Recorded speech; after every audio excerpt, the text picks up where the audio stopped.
idea, and apathetic, bored, and depressed when he's not. Wherever you find boredom, you'll find the absence of a good idea, in a child or an adult. People are depressed and bored when they know deep down in the very fibers of their being that the life they're living is not what it could be, not what it ought to be. We suffer from an all-pervading feeling of guilt when we're living below our true capacities in our work and in our play. And it's beginning to dawn upon the people everywhere that we've been chasing a mistaken concept of what success is all about. We've confused means with ends. We'll find success, each of us in his own way, when we find ourselves, and when we do, all things that we want and need will be added to our lives. The journey of self-discovery, the journey into meaning, is the most exciting on earth and the most rewarding. When we're gripped by a good idea, a succession of good ideas really, because one leads to another, we're at our best, our happiest. We may not know that we're happy, but we are, and our lives are characterized by a feeling of worth, of purpose. Ideas bring the fresh, clean air of renewal into our lives, into our home lives, into our business lives. The real fun of life is in continually bridging the gap which lies between where we are and where we want to be, and from what we are to what we wish to become. There are three main departments of living with which we should concern ourselves and in which we should succeed. They are, number one, our family lives. Number two, the way we spend our days, on the job and off. And number three, our income. The purpose of this program is to help us find more meaning, more real success in each of these vital departments. Well, let's begin with this great thought. It has appeared in many forms in man's literature, but I believe it was Emerson who put it best. Nature magically suits the man to his fortunes by making these the fruit of his character. We might experience some difficulty in finding out what we're really like by trying to look inward, but we have only to look about us at our fortunes, for they are the fruit of our character. The late Dr. Maslow, former president of the American Psychological Association, said you judge a person the same way you judge an apple tree, by his fruit, by what he produces. Do you go along with that? It's hard not to, isn't it? Well, what is character? My Random House on a Bridge says that character is the aggregate of features and traits that form the apparent individual nature of some person or thing. My Oxford English Dictionary gives as its first definition a distinctive mark, impressed, engraved, or otherwise formed, a brand, a stamp. Any person who has had the chance to live as an adult for any appreciable length of time begins to collect about him what we can call his fortunes. They represent a merciless mirror of him as a person. They reflect his nature and constitute, in total, a distinctive mark, a brand, a stamp. Just as you can tell the name of a fruit tree by examining its fruit, you can tell a great deal about a person in the same way. And we can tell a great deal about ourselves. No matter how loudly we talk about what we believe in, our circumstances reflect our true beliefs. They show to others what is important to us. They reflect our degree of maturity at any given stage of our lives. You see, our fortunes are simply the sum total of what we want and believe we are qualified to receive at any given stage of our lives. For our fortunes should change. They should not just accumulate as we get older, they should change in quality. Change to reflect the changing person. If they do not change, it is an indication that we are not changing. If they do not grow in quality, it's an indication that we are not growing and maturing as persons. Our fortunes are the fruit of our character, and our character changes. Someone once said to Dr. Robert Hutchins when he was chancellor of the University of Chicago with regard to adult education, that you can't teach old dogs new tricks. To which Dr. Hutchins replied, human beings are not dogs, and education is not a bag of tricks. We can grow through knowledge with good ideas, and as we grow, our worlds will change to reflect our growth. We outgrow our old selves and shake them off like stiff cocoons no longer big enough to contain us, and that's as it should be. That's the way a person, a family, an organization of any kind should grow. We might say that a person, or an organization, will grow in proportion to two main conditions. The first concerns his degree of receptivity, Are his windows open to the fresh breeze of renewal in the form of new ideas and creative thinking? Many persons, in organizations are closed systems. They've got their windows closed and locked, apparently in the belief that they're already the repository of all useful information. We can all name such persons and such organizations, some quite large, but shrinking. The one thing that always typifies a closed system is that it ultimately begins to shrink, and it will eventually die if it stays closed long enough. Any person or persons making up the management of any sort of organization who feel no need for new ideas or who do not challenge their own beliefs from time to time are on the road down toward stagnation and decay. And the second condition governing a person's or organization's growth will be determined by the source or sources of ideas. Now, if our ideas come to us only from those by whom we're habitually surrounded, those who live much as we do, we'll tend to do little more than reiterate and fortify the ideas we already live by. That's also true in an organizational sense. A person can be said to be an organization, indeed a highly complex organization. Like any other sort of organization, the overall success will be determined by the quality of management. Just as the success of any business or other organization depends for its success or failure upon its management, so does the success or failure of a person depend upon the way he manages himself. We're all units of production. We produce things and words and attitudes which reflect our management. And the quality of our product, our total product, will be determined by the quality of our own self-management. Now, we can determine the quality of our overall product by simply assessing what we're being paid for it.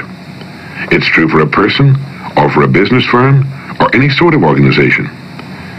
And we might say the quality of our management will be determined by the quality of our ideas. The main ideas of our lives are the main roads on which we travel. So where do we get most of our ideas? When you ask about the extent of a person's education, you must ask, who were his teachers? We need to ask ourselves the same question. We can change, we can grow, and that is change and grow our fortune. When you ask about the extent of a person's education, you must ask, who were his teachers? We need to ask ourselves the same question. We can change, we can grow, and that is change and grow our fortune. When you ask about the extent of a person's education, you must ask, who were his teachers? We need to ask ourselves the same question.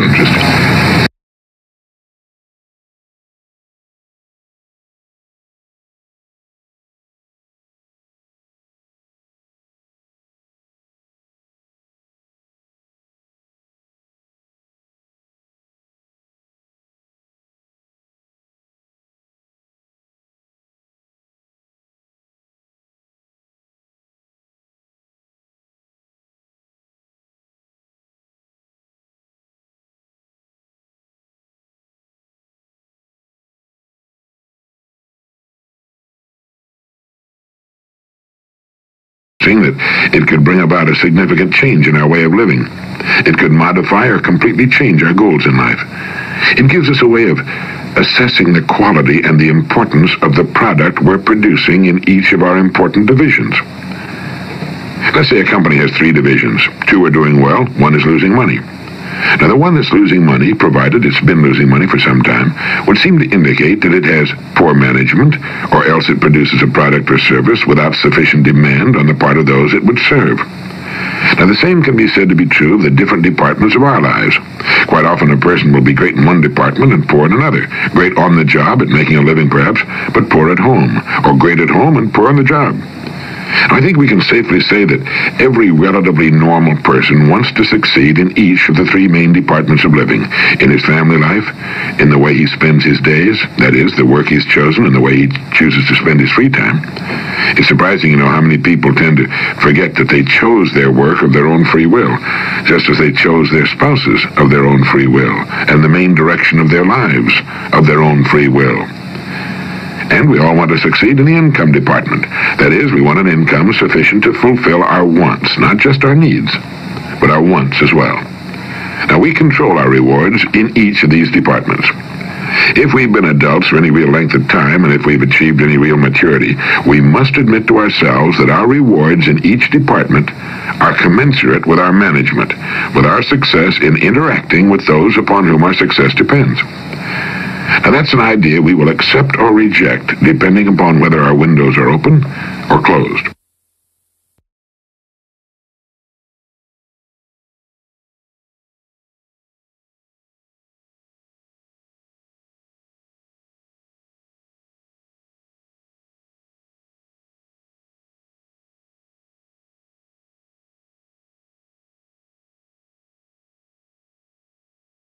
Hello, this is Earl Nightingale. The exciting, the phenomenal era in which we live has been called the Golden Age. It's an apt description. During our lives, more changes have occurred, more progress has been made than during any previous millennium in the development of man. It would be almost impossible to select the most important discovery in recent years. What would you choose? The jet engine, atomic energy, the new metals, synthetic fibers, rockets, satellites, transistors, the laser, television, plastics, antibiotics, computers, men on the moon, self-image psychology, mass communications. Well, the list goes on and on endlessly. And if reflection on the recent past is amazing, what about the near future? No one can say for sure what changes will come during the next 5 or 10 years, but they will come, and they'll be amazing, even fantastic. The head of one of the largest corporations, serving a term as professor at Columbia University, recently said that the two most important areas of development in the future will be the collection of data for business and marketing and the study of the motivation of people. And that's what this program is all about. Studies conducted by major universities and business organizations indicate that less than 10% of job failures are due to inability to master the technical aspects of the job. Now, this means that more than 90% of such failures are due to lack of understanding of life, of people, and oneself, and to lack of motivation to acquire and to apply this understanding, to narrow the gap that exists between habitual performance and potential performance. Researchers tell us that the next 10 years are going to offer business and the individual the greatest rewards in history. We can count on seeing the bulk of spending in this country being for things, products, and services over and above the necessities, which are food, clothing, shelter, transportation, and medical care. This will be the first time this has happened in the entire history of the human race. Now, what does all this rapid change mean to you and me? Doesn't it mean that our futures are virtually unlimited if we'll see ourselves in relation to the present and the future? Of course it does. Change has become our way of life. We can either keep up, move ahead, or fall behind. We can't stand still even if we wanted to. Now, while automation and new methods are making many jobs obsolete, the world will always demand effective leaders, men and women who can contact, inform, persuade, and deal effectively with people. The man or woman who can do this will never become obsolete. Unfortunately, though, many people in all fields have a tendency to forget that the future belongs to those who prepare for it, that we can't win in the space age with obsolete ideas. The president of one of our corporate clients recently mentioned that while we're all aware of the tragic school dropouts, we often forget that grown-ups drop out too. It's unfortunate but true that for many there comes a time when for one reason or another, or perhaps for no reason at all, they drop out. They stop learning. They stop growing. And it's at this precise point that they compromise with the world as to what they will become as human beings during their chance at life. This is their apogee, the highest point of their lives. From here on, obsolescence sets in as they quit acquiring new knowledge. Now, we expect our companies to grow, our country to continue to lead the world and prosper, but all too often we make the unspoken assumption that we know enough, that we're good enough to meet the challenges and changes of the future without changing ourselves. Before we can claim knowledge for our own, we must meet two requirements. I believe Will Rogers described them best. He said, you don't know anything you haven't learned, and you don't know anything you don't remember. So having knowledge requires first learning, and second, remembering. And these recorded messages are intended to aid you in both areas. Each is a distillation of many great minds on the subjects of living successfully and communicating more effectively with others. Now, since they're both short and recorded, you can listen to them repeatedly and effortlessly in just a few minutes a day. Now, a company can back a man up with the finest product, the best reputation, outstanding advertising, and all these things help. But they're all behind him when he sets about doing his job, his own work. At this point, it's up to him. He's as alone as a driver on the track at the Indianapolis 500. Every man or woman performing his or her special skill is on his own when it's time for him to produce, to deliver the goods. And that's why we all need to learn new ideas and be constantly reminded of old ones if we're going to compete successfully with those who do. But why must we be reminded, or find a way to remind ourselves of these great ideas? It's because our memories are short. In one respect, this is good, in that we quickly forget our past mistakes, failures, and embarrassments. But it's bad in that we also tend to forget those things we need to remember daily if we're to achieve the results we want. Well, these short messages are intended to give you instant knowledge, and then in the days, weeks, months, and years ahead to provide quick and effortless instant reminders. Unlike books, which we'd like to read again and again but seldom do, you'll find these recorded ideas easy to listen to at any time of day or night.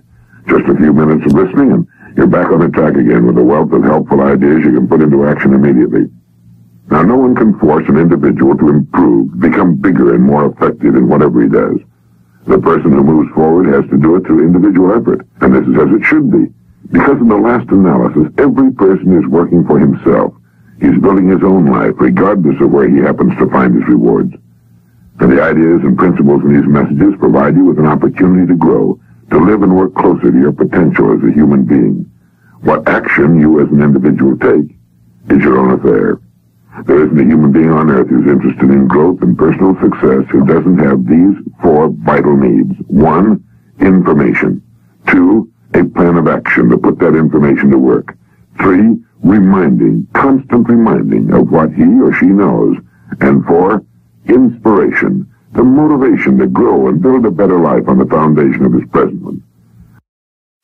For some time now, I've been interested in a discovery about human behavior called self-image psychology. You may already be familiar with the self-image idea. This is the principle that each of us is controlled by his mental picture of himself. If you've thought much about it, I'm sure you agree that a good self-image is vital to our happiness and to the achievement of our goals in life. But if you aren't yet familiar with this new idea, let me introduce it by quoting my old friend Dr. Maxwell Maltz, who said, "The most important psychological discovery of this century is the discovery of the self-image." Our self-image is our own conception of the sort of person I am. Each of us builds a self-image out of his beliefs about himself. It's unconsciously formed from past experiences, our successes and failures, our humiliations and triumphs. It determines the way we interpret other people's reactions to us. In short, this mental picture we have of ourselves turns out to be a kind of life-governing device. Now, that's the most significant part of the whole self-image principle, that our mental picture determines our interpretation of everything that goes on about us, our reactions to life and other people, our feelings, thoughts, actions, even our abilities. We are the person we believe ourselves to be, if we're anywhere near normal, and we're consistently that person in everything. Now, it's interesting, isn't it? It's exciting, too, when we realize that our self-image can be changed. If for one reason or another we've developed an image that's too limited to permit our achieving maximum results in life, that image can be enlarged, improved. There's one point to keep in mind here, though. We can't outgrow the limits we impose on ourselves. Our thoughts, habits, even our abilities must be those of the person we believe ourselves to be. We can set new limits in place of old ones, but we can't surpass the limits of our current self-image. There's a story about a Wisconsin farmer who was walking through his fields one day when he stumbled over a little glass jug in his pumpkin patch. Out of curiosity, he poked a young pumpkin through the neck of the jug, being careful not to break the vine. Then he placed his little experiment back on the ground and walked away. When harvest time came, the farmer was working his way down a row of big ripe pumpkins when he again came upon the glass jug. But this time it looked different. Picking it up, he discovered that the young pumpkin he had poked inside now completely filled its glass prison. Having no more room, it had stopped growing. The farmer broke the jug and held in his hand a runt pumpkin, less than half the size of all the other pumpkins and exactly the shape of the jug. Well, people aren't pumpkins, but our self-image is something like that jug. It determines the size and kind of person we become. The similarity ends with the fact that we can remove our self-imposed limitations by enlarging our self-image. We form a mental picture of ourselves through experience, and we can change that picture the same way, through experience. If the actual experience we need is not available to us, we can, according to self-image psychology, create that experience synthetically. Now, scientists agree that the human nervous system is incapable of distinguishing between actual experience and the same experience imagined vividly and in complete detail. Worry is a good example of this synthetic experience. When a person worries about something, he projects himself mentally, emotionally, even physically, into a situation that hasn't even occurred. The man who worries intensely about, well, say, failure, finds himself experiencing the same reactions that accompany actual failure, feelings of anxiety, inadequacy, and humiliation, and eventually headaches and an upset stomach. As far as his mind and body are concerned, he has failed. And if he worries about it long enough, if he concentrates on failure intensely enough, he will upset himself to the extent that he will fail, and he'll get sick. Now, everything can be used in either of two ways, positively or negatively, constructively or destructively.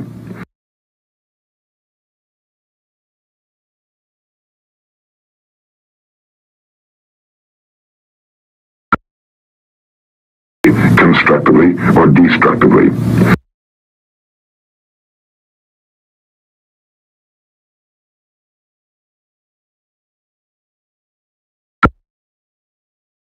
Constructively or destructively.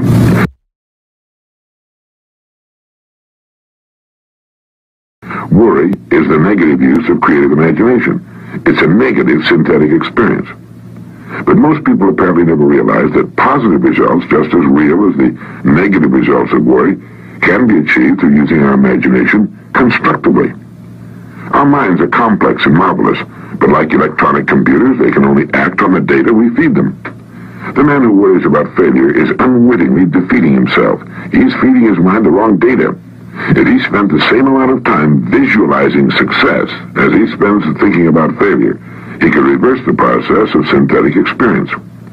Instead of anxiety, he could develop confidence, self-assurance, poise, and a feeling of well-being would replace apprehension.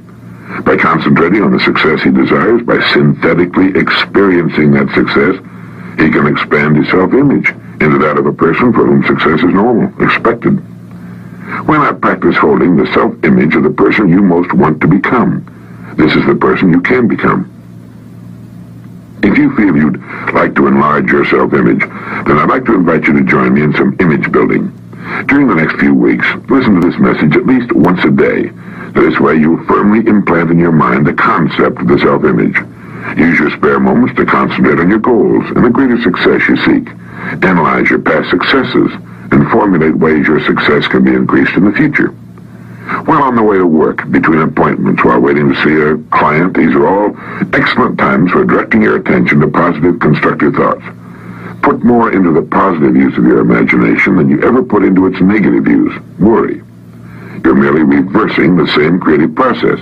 Now it's working for you instead of against you. Now, since the mind works best when we feed it only one set of instructions, do not worry if you can help it during the course of this exercise.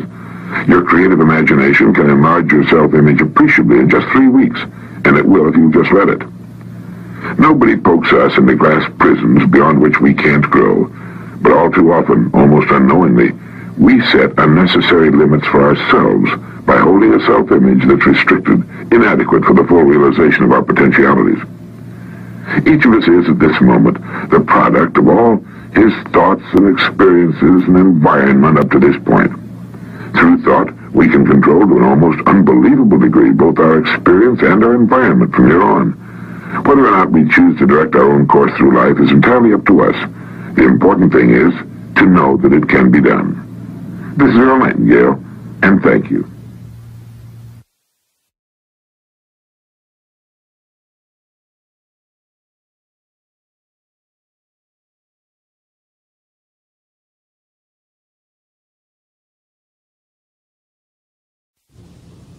Many years ago in Philadelphia, Albert E.N. Gray delivered a speech to a group of sales executives in which he defined the common denominator of success. He told his audience about the one factor present in every success story that has ever been written, and he gave in part the answer to one of the most perplexing questions of our time. Why, in a world where success is available to everyone, do so few succeed? His answer went something like this. Success is something achieved by the minority of men, and it is therefore unusual and not to be achieved by following our usual likes and dislikes, nor by being guided by our natural preferences and prejudices. In other words, success cannot be achieved by just doing what comes naturally. Gray then said that the common denominator of success is forming the habit of doing things that failures don't like to do. Let me repeat that. The common denominator of success, the determining factor in outstanding achievement of any kind, is forming the habit of doing things that failures don't like to do. What are these things? Well, they're the same things that you and I, even the most successful of us, don't like to do. In selling, for example, the list would include regular systematic prospecting, thorough preparation for each sales presentation, a definite program of study and self-improvement, and perhaps most important, making the best possible use of our time. How are successful people able to form the habit of doing these things regularly, while failures seldom do them at all, much less form the habit of doing them? The answer is quite simple. Successful people are influenced by the desire for pleasing results. Failures are influenced by the desire for pleasing activities. They're inclined to be satisfied with such results as can be obtained by doing things they like to do. Now, early in his career, the successful person forms the habit of planning his days in advance, sticking to that plan if possible, and getting the greatest good out of every available hour. I'm certain you'll agree that this isn't as easy as it sounds. There are distractions that tend to undermine even the best plans. There's often something we'd rather do than our work. Now, it would seem to be natural to yield to these distractions, to allow ourselves to get wrapped up in some unproductive activity. But remember, success is unusual and not to be achieved by following our usual likes and dislikes. The hours we spend on the job are devoted to many different acts. These acts can be grouped under one of two categories: goal-achieving or tension-relieving. Now, goal-achieving acts are usually productive. In sales work, for example, prospecting, preparing for presentations, calling on clients and prospects, following up on sales, and studying for self-improvement all come under this heading. Under the heading tension-relieving acts are frequent coffee breaks, long unproductive lunch hours, and unnecessary conversation with people who are not connected with their job.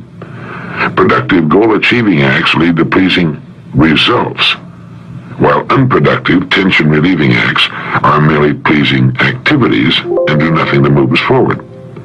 Of course, people need to relieve their tensions, too. They need coffee and lunches, but one of the secrets of success is knowing how to keep our unproductive time to a minimum while concentrating on those acts that are most productive and lead to pleasing results. We all know people who claim that a few hours a day is all they really need to put into their jobs in order to get along. Well, obviously, they're mistaken, and their mistake often costs them the success that could be theirs. There never has been, there is not now, and I don't believe there ever will be a time when a person can achieve anything outstanding by working only a few hours a day. Success doesn't come easily. It requires hard work and dedication and time. All of us have a tendency to waste time. Maybe it's because we don't realize that it's one of the few really precious things we'll ever own. Every day and every year, everyone starts out with exactly the same amount of time. The way people make use of their time shows up in the results they achieve. I have a neighbor who regularly spends quite a bit of time developing himself and his professional abilities. Where does he find the time? He finds a few minutes here, an hour there, and 20 minutes somewhere else, and when he finds it, he asks himself, what's the best thing I can do with this time?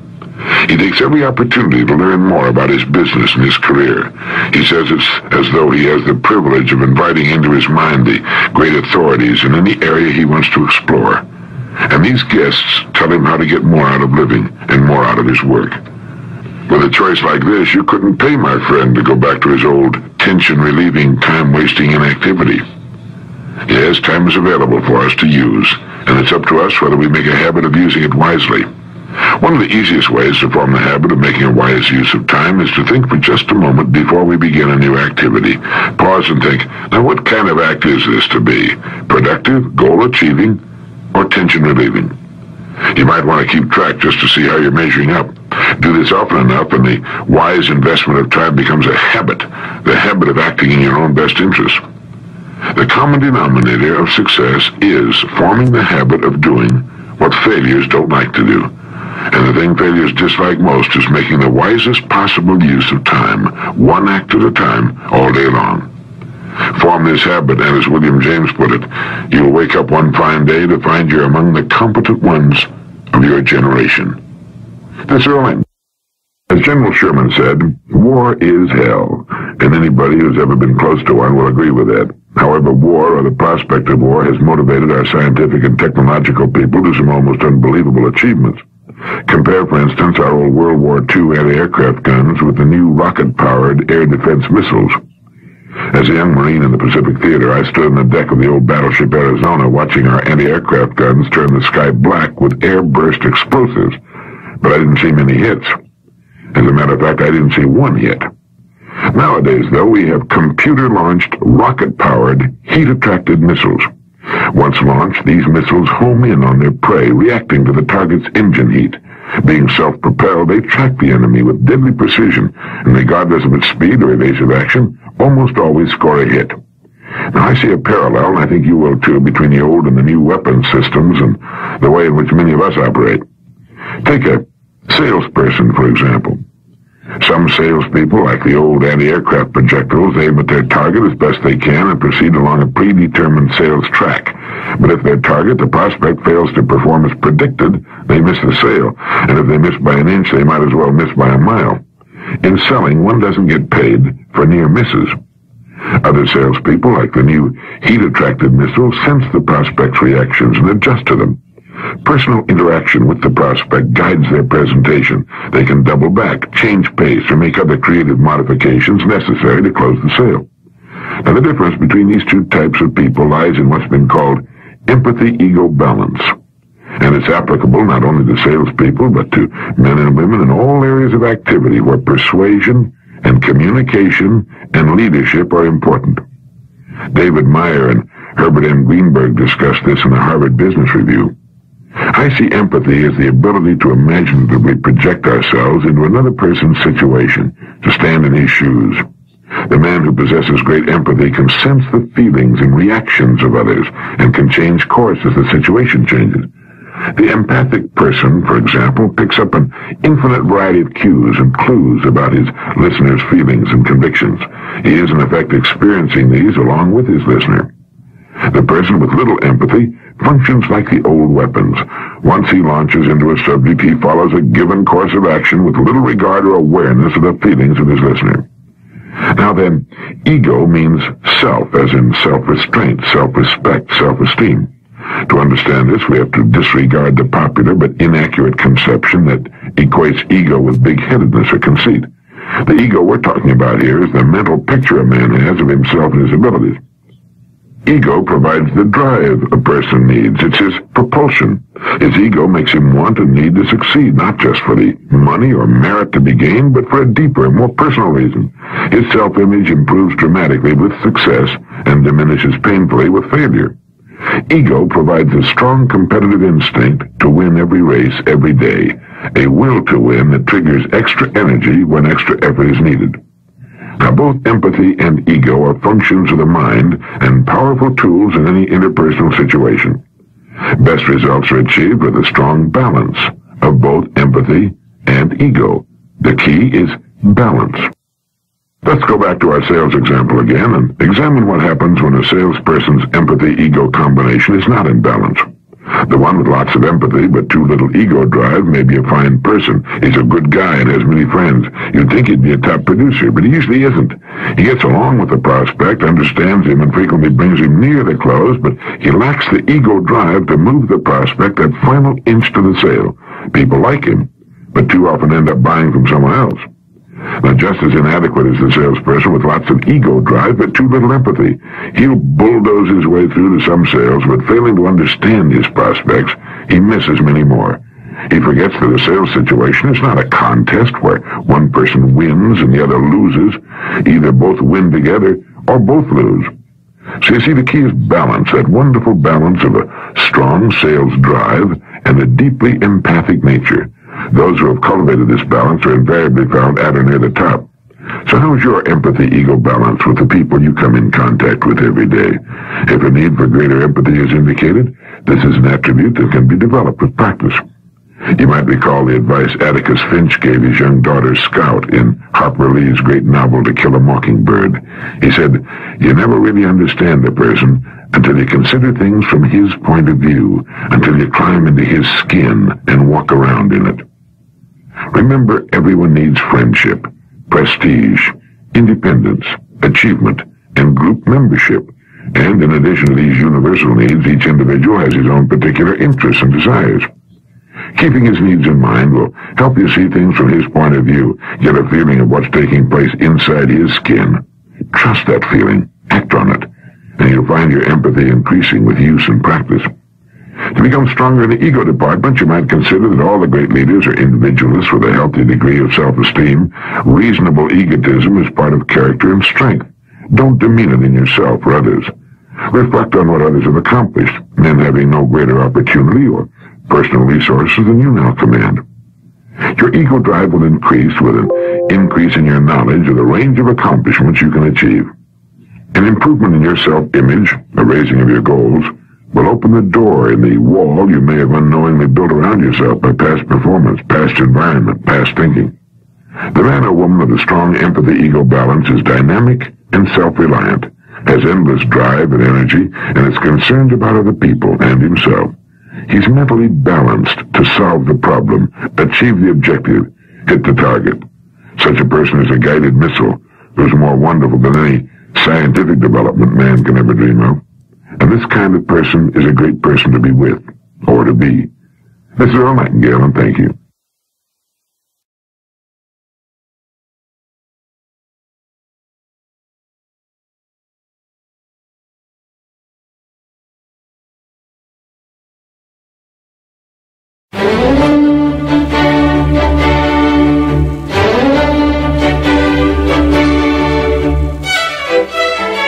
In Japan, there are people who determine the sex of baby chickens with 99% accuracy. They're able to do that even though the sex of baby chicks is ostensibly indistinguishable. No scientifically ordained system could even approach such astonishing accuracy. The people who do it intuitively. They simply know which chicks are male and which female. Physical evidence is not required. People training to become chicken sexers learn the trade only by looking over the shoulders of experienced workers who themselves cannot explain how they do it. I had heard about this astonishing business before and was reminded of it in a most interesting article in Psychology Today by Michael A. Gillen titled The Intuitive Edge. He reminds us that anyone who's had a hunch pay off won't be surprised to learn that according to cognitive psychologist Arthur Reber of Brooklyn College, we have an ability to know what to do in complicated situations without being able to explain exactly how we know. This ability is unconscious and enables us to perform enormously complicated tasks, from reading and writing to composing music and inventing scientific theories. Reber's research also indicates, Gillen writes, that when faced with exceptionally subtle tasks, people who feel or intuit their way through them actually have a competitive edge over those who consciously try to think their way through. Mr. Gillen goes on to say that this is not to say that an unconscious effort will always beat out a conscious one, and in actual practice, as Reber has found, a blending of the two modes of learning is still preferable to the use of only one or the other. I'm sure nothing I've said here has taken you by surprise, although you may not have known about those wizard Japanese chicken sexers. Sometime, just for the fun of it, you might like to look at a tray full of newly hatched chicks and see if you can pick out the females. There's nothing whatever to physically distinguish the different sexes. You simply have to know. How many times have you heard yourself or someone else saying, "Darn, I should have followed my hunch"? That hunch, as we call it, is actually much more than that. It's the result of rich, deep, intuitive powers based on millennia of successful adaptation to situations, and it's ready to serve us instantaneously when we need an answer. It explains how we often know something without having any evidence to bolster our intuitive response. Our problems at such times often come from not listening to that inner voice and attempting to intellectually rationalize from apparent data, flimsy or convincing as it may be. We have a racial intelligence, it seems, that lies just beneath the surface of our conscious thinking apparatus that can be of enormous help to us in the fashioning of ideas. Ideas are the most important things on earth. Everything follows ideas. The idea must come first, good or bad, before something happens. We tell our grown children as they leave home to build lives of their own that they'll know what to do when faced with difficult situations. And they will. It'll come from their education, especially the home education, and it'll come from their inner voices. Since we become what we think about takes on new importance. We want to think about ideas that will prove beneficial to our needs and wants and to the needs and wants of others. As William Lyon Phelps, the former president of Yale University, used to say, the most interesting people are the people with the most interesting pictures in their minds. The ideas we hold and which direct the course of our lives are the pictures in our minds, our art gallery, we might say. And our facial appearance after 40, interestingly enough, is usually a reflection of that art gallery. We're told that our faces after 40 are our own responsibility. It's only natural that they will mirror the pictures in our minds. In all the years of their lives, they've failed to put together a gallery of ideas that will reflect good cheer, happiness, and hopeful expectation. I rather imagine that few people realize the importance of ideas in our lives. They're simply everything. And that's why living as a simple reflection of our neighbors and neighborhood isn't necessarily a good idea. It's the ideas we have considered and accepted as worthy of hanging in our mental gallery that determines the kind of persons we are.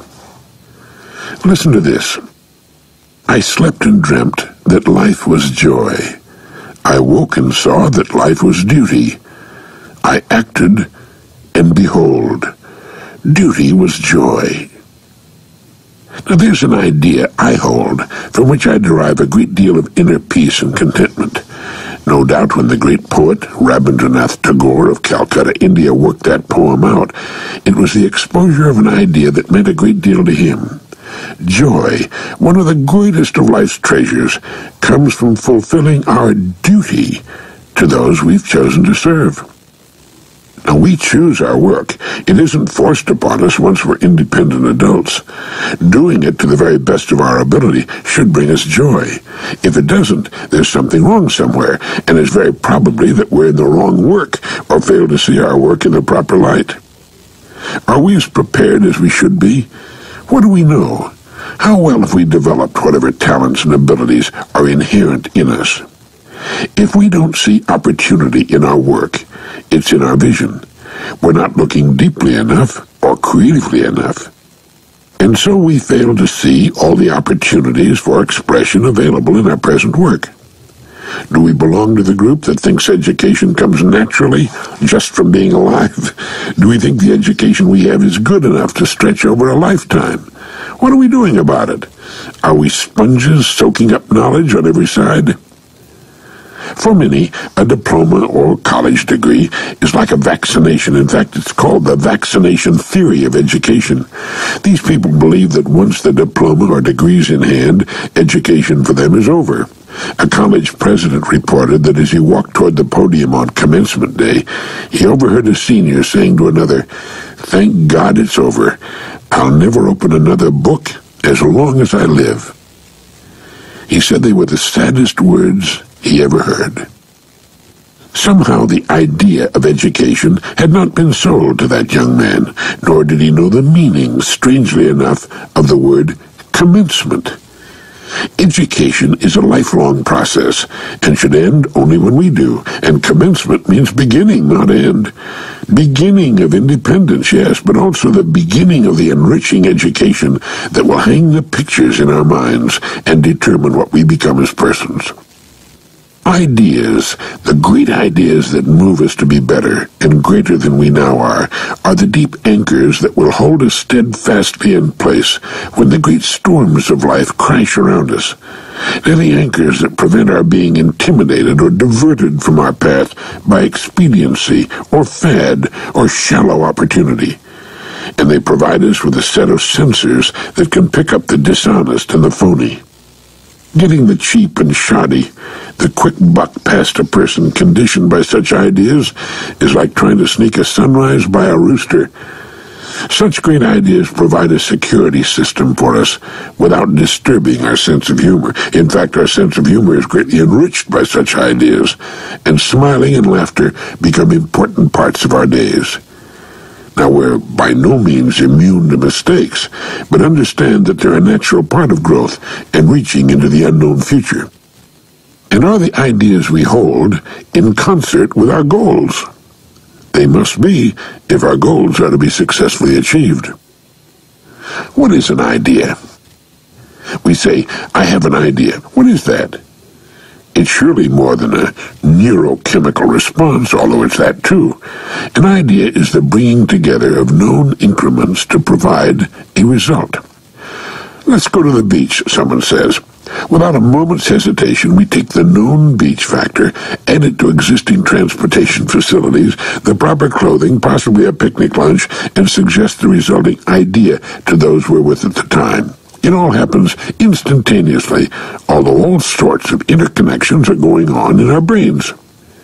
The greater our general information, the more combinations we can put together, and the greater the reach of our possibility thinking, as Dr. Robert Schuller calls it. That's why young people should think twice before complaining about school courses they'll never use as adults. All information of a positive kind has value when we're formulating ideas. When we set an important goal for ourselves, we present to our mind a problem to be solved, a challenge to be successfully fulfilled. Instantly, far down in the labyrinthine interstices of its vast potential, the mind goes to work to find the information we need to turn that idea into reality.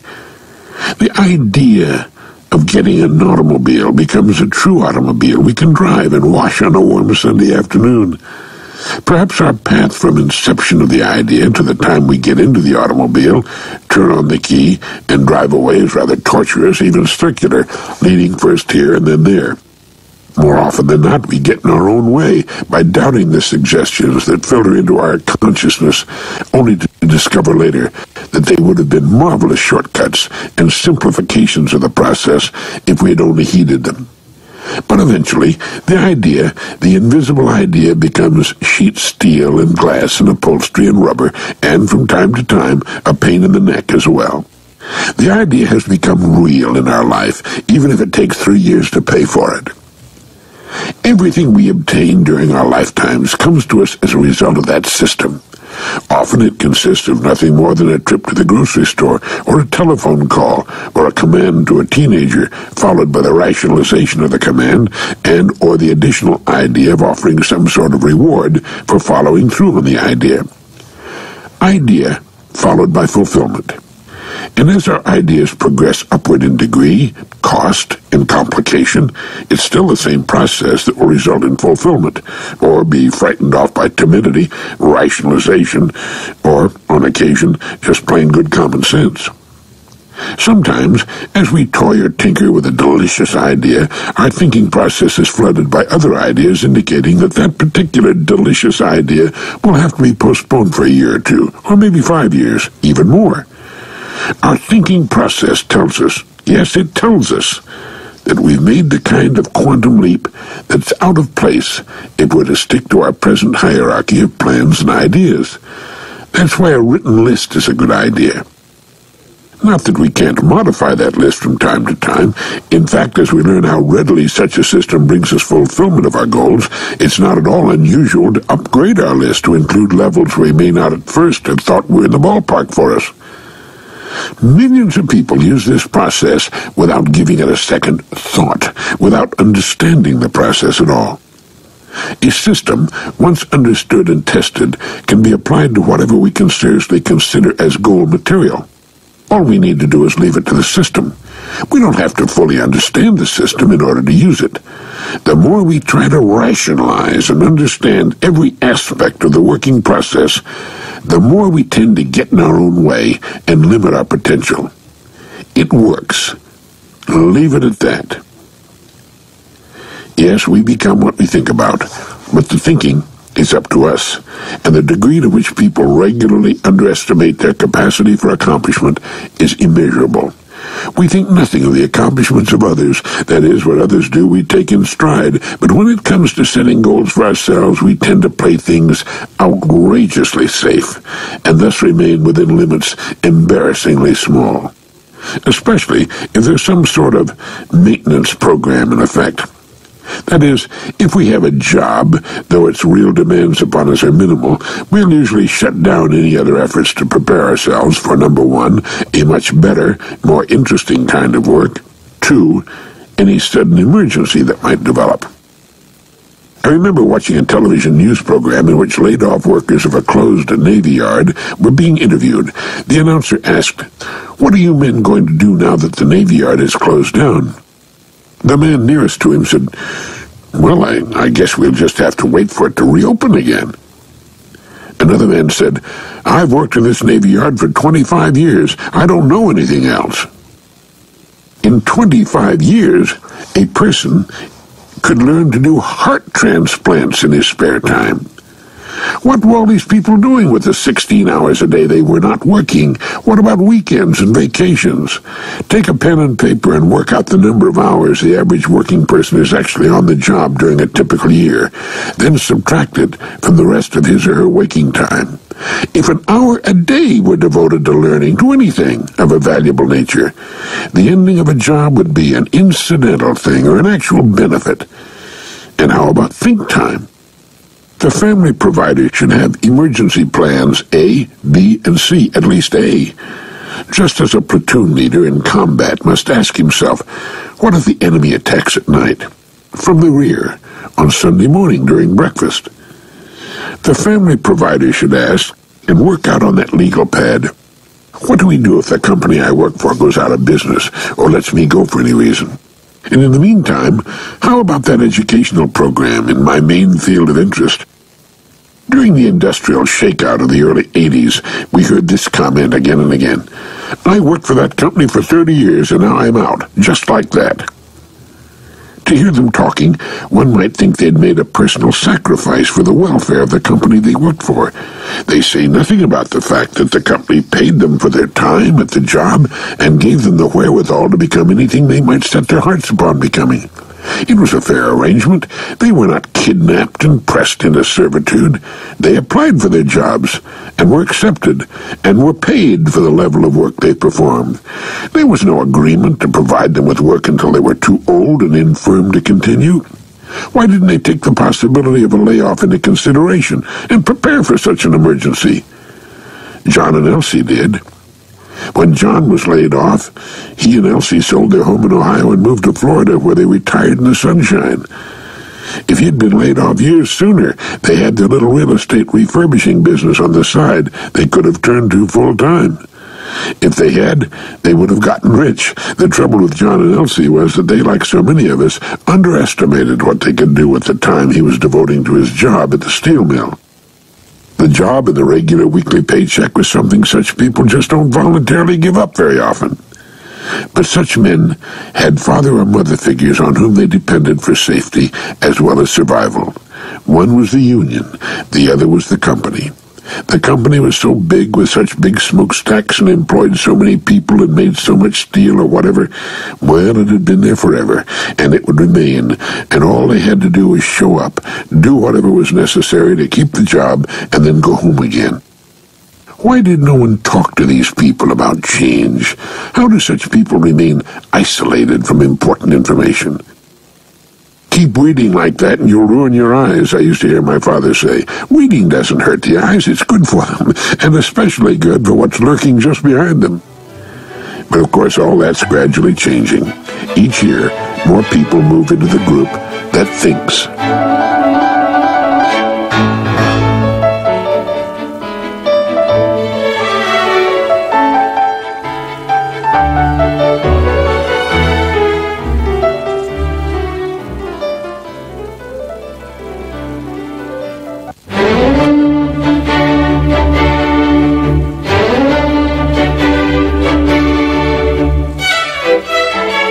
Ideas are the most important things on Earth, and each of us has his or her own idea factory. It comes with standard equipment at birth, the big brain of the Homo sapiens, the single surviving member of the genus Homo.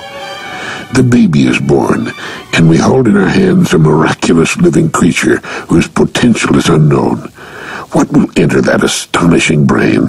And from those ingredients, what kind of life will this child fashion?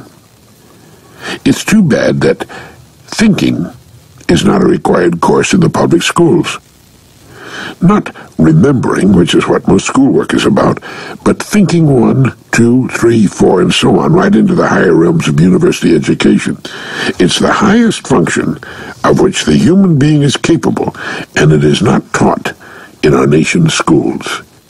Thinking is taken for granted.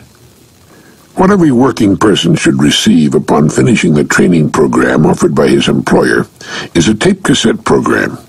The program might be called Your Life and Your Work. In it would be found much of the material we're dealing with here, plus such things as recommended savings plans, emergency planning, and simple aptitude tests designed to help the person find the main area of his or her inherent competence. There is a book entitled Know Your Own Mind by James Green and David Lewis, published by Ross & Associates, that contains 9 tests that tell the reader what he or she does best. As it says on the dust jacket, in the book you will learn from only 9 quick-to-do exercises what kind of thinking, inductive, deductive, and so forth, you do easily, and how you can use that skill to enrich and reroute your life. How to determine your degree of creativity and maximize it to bring more useful ideas into your life. How to assess your ability to interact with others and how to broaden those skills to reach more people. How to determine what's easiest for you to learn. How to turn what you find out about yourself in this speedy book to best advantage in your personal life and career, where you'll be happiest and what you'll do best, and much more. The thing is, all of this stuff is fascinating to the person and opens up all sorts of interesting windows of opportunity. Options. Options. Options. The very things we need if we're to make the kinds of plans that will maximize, at least to some degree, what we are and what we can do. And this cassette program would have a section headed, You Have Lost Your Job. And the section would deal with the subject, what can you do that the community wants or needs? The community being the entire United States and the free world. A good friend of mine, Derm Barrett of Ontario, Canada, a consultant on such subjects as time management, devoted 800 hours to learning Spanish so thoroughly that he now holds business seminars in numerous Latin American countries. It opened up a whole new world of interest and challenge and opportunity for him. 800 hours, about the same time most working people devote to the job in just 20 weeks. Learning the Spanish language means learning or beginning to learn about an infinitely rich and fascinating culture. When Derm Barrett explained over the telephone how he had taken on the job of learning Spanish using his own principles of time management and goal setting, and how rewarding his experiences are, I could feel his excitement and enthusiasm. His options had doubled, and how foreigners love us when we speak to them in their native tongue. Losing a job is often the best thing that can happen to a person. Lacking the energy, imagination, or incentive to look farther afield for bigger and better opportunities when employed, being suddenly unemployed often does the job for us. After the initial shock and period of depression, we often find ourselves in work much more to our liking and with far more opportunity for advancement than ever afforded by the old job. Surveys of men and women of singular success have shown that their success hinged directly on the jobs they had left behind. Whether they'd quit voluntarily or been fired made no difference. Practically all of the top people in our corporation were formerly employed by other companies. That they are delighted with their present work proves my point. They're in work far more interesting and earning more in the way of rewards than ever before in their lives. There's an excellent theory in business that we should not concentrate our thinking on the things that are going badly or in need of change, but rather on those things that are going best and producing the most revenue. That's where our thinking can have the greatest return. In other words, don't wait until a crisis to think about something. Instead, find ways of improving and upgrading it while it's humming along at its best. And the same kind of thinking works best with us. Don't wait until you've lost a job to start thinking about possible alternatives. Think about them when all is going well and you're under no pressure nor suffering from a loss of self-esteem. So you get out your faithful yellow legal pad, and at the top of the page you write, "I need better, more interesting, more rewarding work." Under that you might first ask the question, is it to be found with my present company? What can I do for my present company that will make a more important contribution than the work I'm presently doing? Another question might go, if I had my druthers, what would I rather do for a living than anything else in the world? And here we can make a list to later number in the proper order of importance. After each idea we might ask, am I now prepared to handle such work? And what will it take to prepare me for such work? Another question might go, what do I know how to do that will best serve the people of this community, or this state, or this country, or the whole world? Followed by another list. As we doodle with such ideas, more ideas will come to us. Each new idea spawns new ideas in turn, as a fish spawns eggs, and each of the eggs spawns further ideas. Now we're thinking. Now we're using the equipment we were born to use and putting to work our most valuable possession. Never think in this way without a pen and paper, preferably that yellow pad. Write page after page if you can, as long as the ideas pour out. For some, the ideas will come as a spring torrent. For others, they'll come very slowly and painfully as the process of thinking is explored. But as you force yourself to continue, and thinking, remember, is hard work, as you force yourself to continue, you'll find the ideas coming easier and better. Don't stop when you get your first exciting idea. Write it down, by all means, underscore it. Draw a star beside it or a circle around it. Then press on for new and better ideas, and you will find them coming. Work on this in your spare time. Early in the morning is best for me, for days and weeks, until you've worked out at the very least Plan A. Then try for Plan B. Talk the ideas over with your wife or husband, and get his or her thinking as well. Soon you'll find yourselves laughing, delighted as children with your newfound adventures and exciting options. Ideas like that can provide us with autonomy. Ideas can give us freedom. Good ideas are wondrous, delightful, magical things. They explain why people often earn vastly greater incomes after retirement than they ever did on the job that they so assiduously hung on to for 35 or 40 years. With the pension to provide a safe base below which they know they can't fall, they find they have the confidence to pursue those ends and ideas they lacked the confidence and courage to pursue when they were working. That's fine. There's nothing written in marble about when we do what we ought to do. Any time will do. But often we hear such people say, I should have done this 30 years ago. My God, think where I could have been today. And think of the fun we would have had. The fact is, there's no such thing as security as long as we're alive. Security may only be found at both ends of life, before and after, not during. If we're looking for security during our lifetimes, we're looking for something that simply cannot be guaranteed.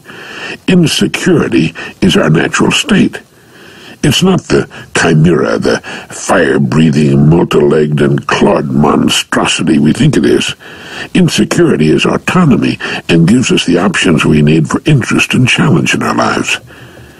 It doesn't hurt to have 6 months or a year's income tucked away someplace. That also gives us freedom and autonomy. It gives us time to make a change. A good idea is an idea that results in a change that is beneficial. And good ideas come in all shapes and sizes. One Sunday morning, a man awakened at 8 o'clock, found himself wide awake, and got up. He put on a pot of coffee, took a shower, shaved, splashed on his best aftershave lotion. He then returned to the kitchen, had a cup of coffee and a glass of orange juice. At 10 o'clock, he crawled back into bed and hugged his wife. Later, over her own coffee and orange juice, she told him it was the nicest Sunday morning she could remember. Then, to prove he wasn't the only one who could smash a precedent on a Sunday, she checked the television schedule and turned on the football game for him. Later, he was served a delicious lunch on a TV table. The idea of showering, shaving, and later going back to bed and hugging his wife on a Sunday morning proved to be one of his best ideas and soon became something of a Sunday tradition. A good idea means positive change, and a great money-making good idea needn't come up with anything radically new. There's a larger success in everything that is successful already through good ideas. If there's a modest business in town that's earning a profit for its owner, it can be improved to the point of earning a much larger profit. If there's a dumb, out-of-date motel in your area that's still getting enough business to earn a profit, why not turn it into a super wonderful motel and earn a bigger profit, or build a super wonderful motel across the street from it? Offer so many wonderful benefits nobody will ever think of stopping anywhere else. And once it's about as successful as it can be, start a program of remodeling the rooms, one by one, so that the place is in an unending state of renewal, like the Golden Gate Bridge in San Francisco. Don't ever say, I'd like to get to the point where I can start taking things easy. Certainly you can arrange for the hard work to be done by others, but you want to keep thinking and planning for the future. Once a person runs out of anything interesting to do, he starts the long downward slide. He begins to fall apart. Things start going wrong. After you die, you can take it easy. Talk about sleep. The people who live longest are those people who never run out of something to do. They're farmers who have new crops to plant and harvest, fresh cows to milk, and 100 other chores that demand attention. They're teachers who have a new class every year, or writers who get through writing on one subject and are soon off on another. And they're people who never run out of ideas. When they come to the end of their lives, they're caught up in full stride like a suddenly broken motion picture film. We learn in reading Ortega that we are the only creatures on the planet who are born into a natural state of disorientation with our world. All other creatures are at home in their new world, controlled entirely by instinct and reacting automatically to whatever stimuli affects them. They never have to ask, what shall I do? Why was this pre-planned state denied us? Because we're the only creatures on the planet with the power to create our own worlds within the world in which we find ourselves. An awesome power indeed.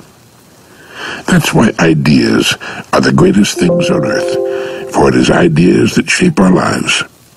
Unfortunately, with all too many of us, it's the lack of great ideas that shape our lives by their absence. A poet once wrote, "Blessed is the man who has found his work." A great idea indeed, for the man or woman who has found an unending vein of interest to explore. The future represents a happy prospect. Another great idea is that such work exists for each of us. If we've not yet found it, we can do no better than to continue our explorations until we do find it. Another great idea. Our rewards, all the years of our lives, will be in proportion to our service. We are here, we live, in order to serve one another.